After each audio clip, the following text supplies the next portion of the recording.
Hi, Stuart. I have a question. Yes. I'm wondering, would you say it is better to, this is a bit of a riddle, but better to slay demons or love demons? Got into what? To slay demons or love demons? Did I ever say that? No, I just no. I'm just wondering which is. I know it's like a metaphor, but is would you say it's better to slay demons or to love demons? I'm just stuck on that in my own head. uh, I mean, how do I answer that? Look, we all have demons in us. We all have negative aspects of ourselves. We all have that inside. So, it's not a matter of whether we slay or love. It's a matter of simply learning how to love ourselves, learning how to like ourselves, because those demons, those negative energies live inside us. And we feed them with the anger, the unhappiness, the tension in ourselves. We feed those negative quantities. If we really learn to love ourselves, to forgive ourselves, to be able to live happily with ourselves, we will slay the negative demons and love ourselves at exactly the same time. You understand? I mean, that's the problem. The problem isn't whether one or the other. The problem is learning how to arrive at a place in oneself where you're strong enough to truly accept who and what you are as a human being, and to be able to not beat yourself up because you've made mistakes in your life and you've done some things you shouldn't have done in your life, but to just like yourself. I'm okay. And that's how you slay the demons. I mean, I hope that's clear, because if you just go there with a sword and try to kill, you're just going to be in for a battle for the rest of your life. Because mostly you're just trying to kill yourself.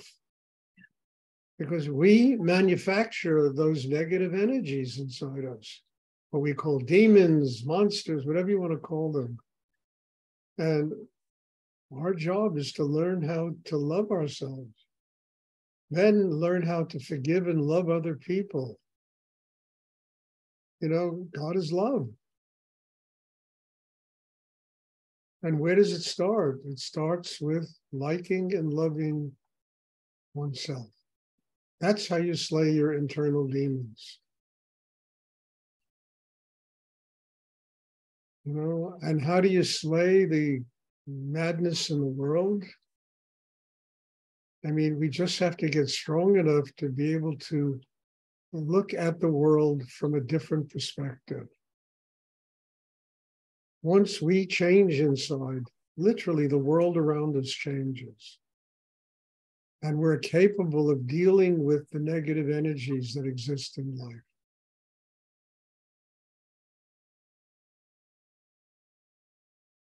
So, I mean, it took me a long time to learn this, honestly, but man, was it a lifesaver. I stopped beating myself up. I stopped beating the world up. I stopped bitching and complaining about life. And I began to realize that everything is my teacher. Everything is teaching me how to get closer to God. The things I like, the things I don't like, the things that are positive, the things that are negative, it's all there to teach me how to grow inside of myself. And the first step in this teaching is how to stop judging the world, how to stop judging myself, how to embrace the world, embrace myself, learn from the things that have happened in my life. That's how you slay the demons.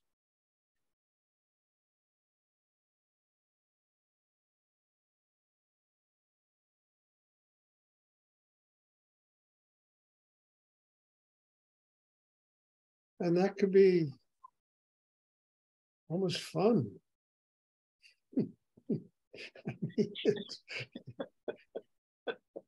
Finding all that heaviness, being, knocked out of you. You got to take joy in that and love in that and be happy about things like that. You're slaying your own demons by finding love inside yourself.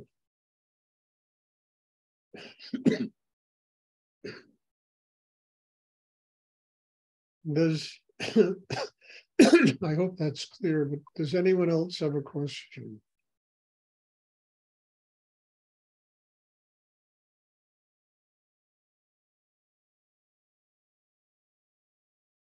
Look, I've tried everything else, and the only thing I've ever tried in my life that works is slaying my own demons. I've tried to, marching and picketing and this and that with the world, and everything was, when I finally said, no, just go inside yourself and transform all of that negative energy into love. It works.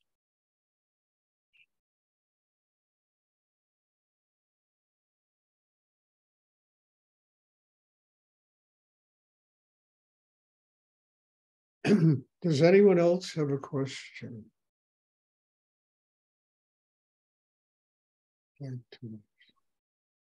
Stuart? Yes. So by doing this inner work, does it impact your waking state and dream state?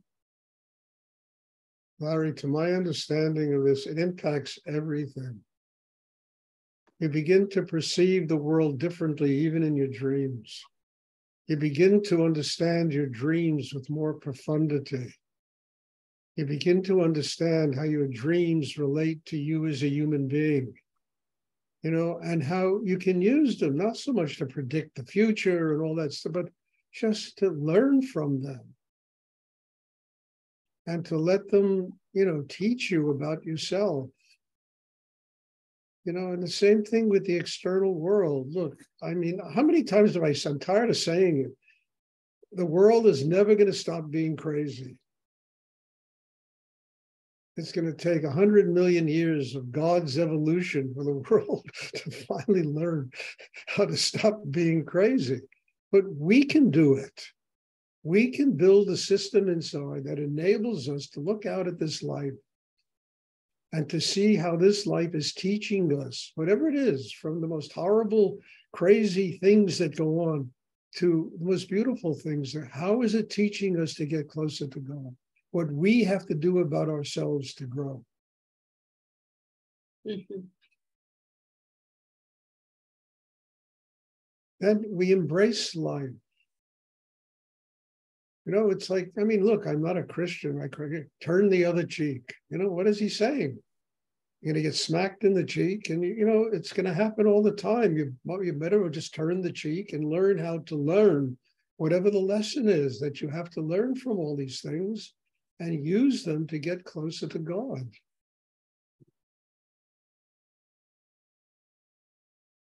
Without that, we spend a lifetime fighting a useless battle. Doesn't work. Look, I went through the 60s, the 70s, marching, Vietnam, this, that. It was unbelievable. It's worse today than it was then, with all of that energy spent. What goes on in the world? What's going on in the Ukraine and here? It doesn't stop. And it has a purpose to teach us to truly transform ourselves inside and to learn how to use whatever life has to teach us to build a system inside that connects us with higher energy in the universe, with God. And once that system is in place inside a human being, life becomes the most extraordinary teacher. Most extraordinary teacher. It's the ultimate guru. I'm not the guru, No guru is the guru. The purpose of supposedly a swami, a guru, a rabbi, a priest is to teach people how to make life into the teacher, to help people get strong enough to where they can really embrace life, the sacredness of life.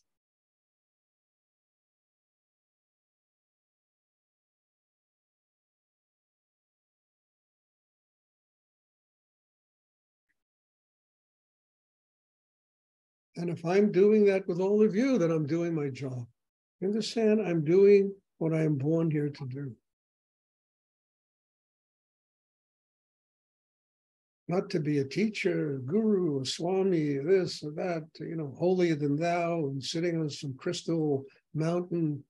You know, I'm not interested. My real interest are the people that study here getting stronger in themselves, more connected to God, more open inside themselves, and building the kind of inner life that enables them to truly open a door that will lead to enlightenment. That's the purpose of all these classes. I have to do it via Zoom, which kind of, you know, sometimes bothers me a little bit. I would much rather do it with all of you in person. It would be a little stronger and deeper, but what am I going to do in the world we live in today? As I say, we have people here from 4 different continents. I mean, that in itself is a miracle of God. And yet at the same time, my heart yearns I could have you all sitting here now and transmitting the Shakti in person with everybody.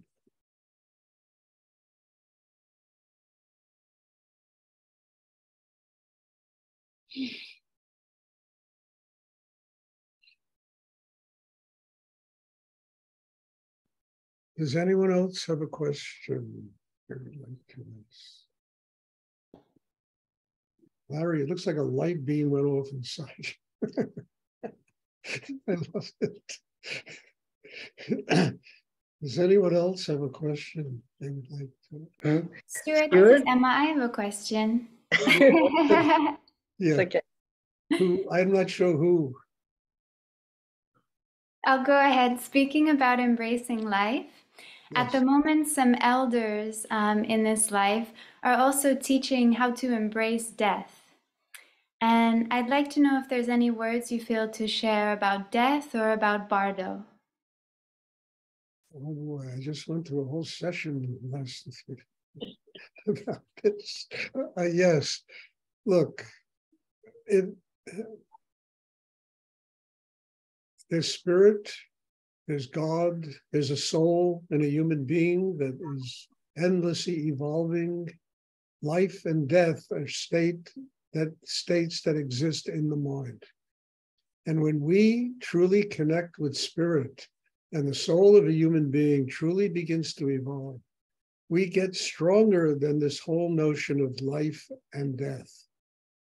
We get stronger than that. We build a system inside that enables us to understand that there is no polarity.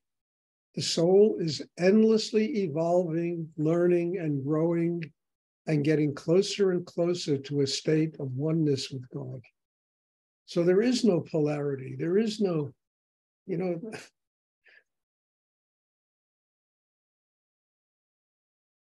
there is nothing of that nature. And the Bardo is, look,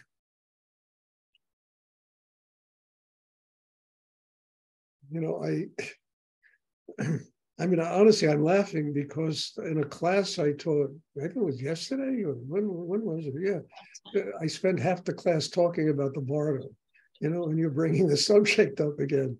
I mean, it's the end of the year, we're going through a cycle of rebirth now with time and, the new year coming, and it's all about death and rebirth now. I would say that yesterday was the hardest day I ever spent this year. I mean, I felt like I just, nothing. I mean, it reminded me when I would go into my teacher's gallery and he'd be sitting there and stringing beads. And I would say, Rudy, what? And he would say, Stuart, I'm incapable of doing anything else today. I feel like I'm going through a total death and rebirth. I feel like I'm regenerating my life inside, but I have to surrender everything. I have to let go.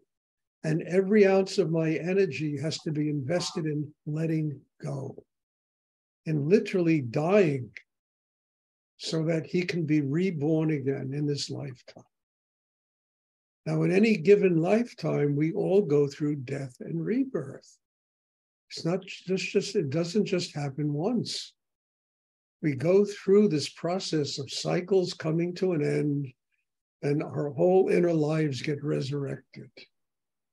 And that's essential. And, parents grandparents, they get old, they get, and most of them don't have the training nor the education to understand the kind of things I'm talking about. I mean, I've been to enough Jewish funerals to tell you that I've heard more sobbing and crying when they should have been dancing and rejoicing, And I always wondered why, somebody's going on vacation, for God's sake. We should be happy for them.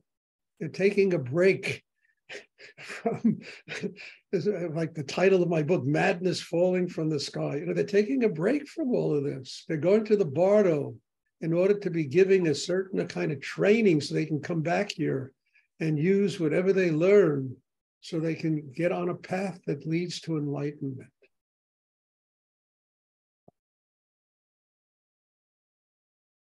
And yet, sorrow, the unhappiness.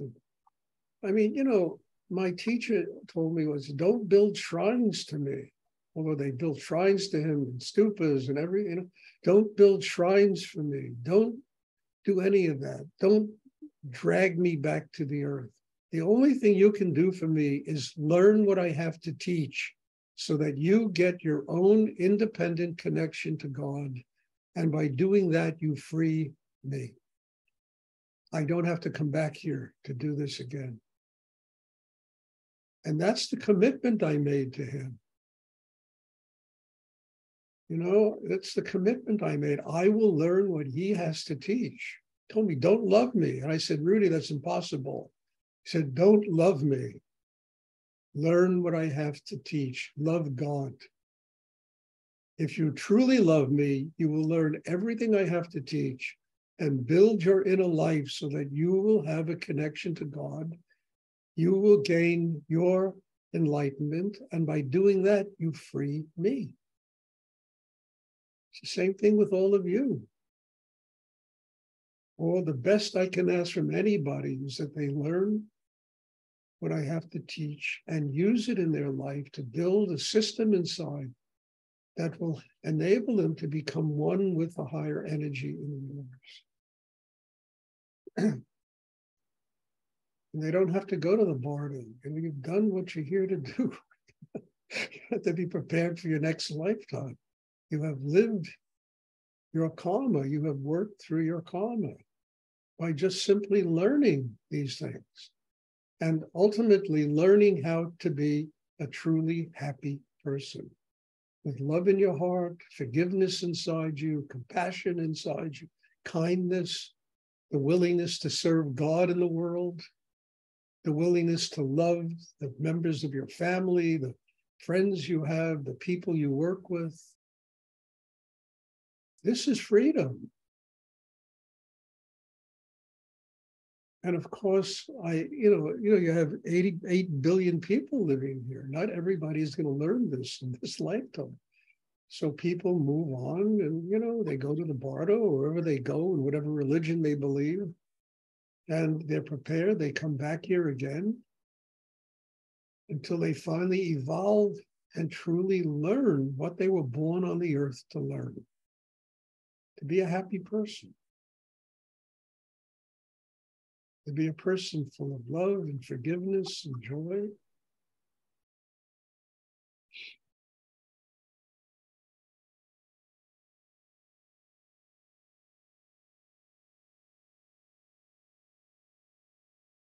And to have empathy with those that don't have that, because most people don't have that. And they're going to go and there's going to be the wailing and the moaning at the funeral and the crying and the loss and the this. If you love somebody, you never lose them. I mean, they really live in your heart. That's where they live. And they're always with you.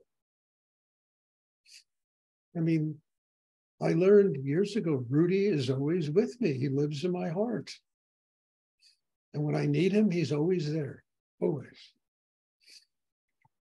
Same thing with my parents, I remember when my mother died, the day before she died, I'm sitting in her bedroom doing a deep meditation. And my father came, and the whole room just filled up with light. And he was sitting there at the end of her bed, and And he said to her, I'm waiting. Come on, we got to move on. Said to my mother. Extraordinary.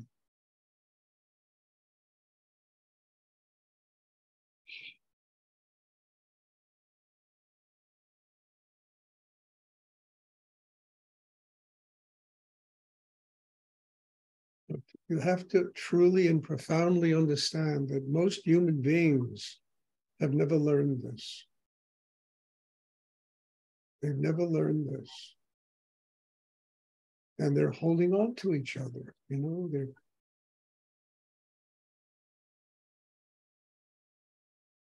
and they think that's love, but they don't know any different. And love is letting go. Letting go. Let somebody go. Take joy in their freedom. Because the soul doesn't die, it's the body.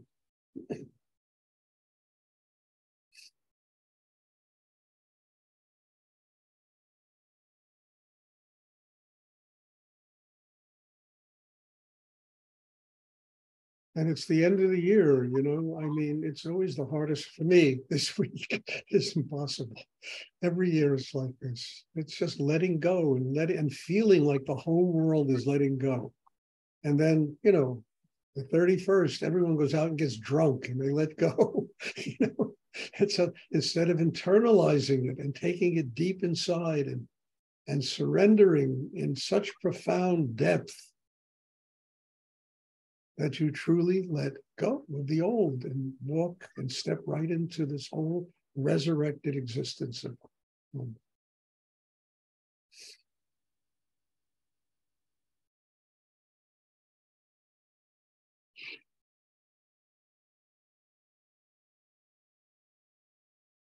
Does anyone else have a question they would like to ask? Stuart? Yes. Flora here. Yes, I don't have question, but I want to say that I missed you very much, our meditation, and I'm much stronger than a beginning. I begin to meditate.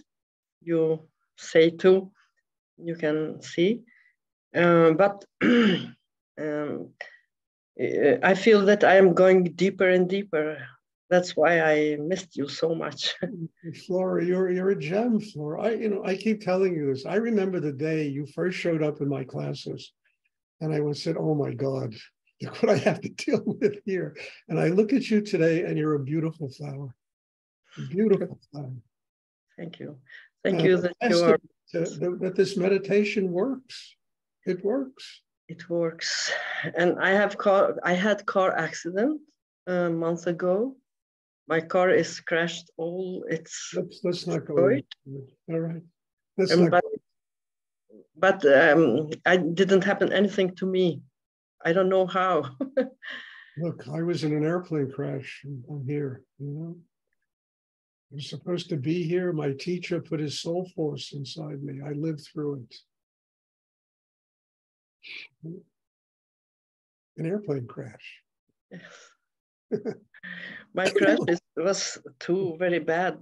My car is going like that, and wow. But somehow, like somebody take care of me. I didn't have any wound or something. Nothing. No, you're being watched over. You know, you're doing deep inner work, and they have a reason for you to be here. So now you have to grow and make that possible. You know? Okay. Thank you so much.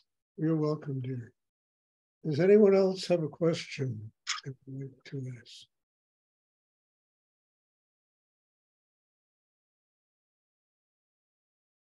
Okay, there'll be a meditation on Thursday, and God bless you all. You are all here. I say it all the time. I'll say it again. Every single one of you is my teacher.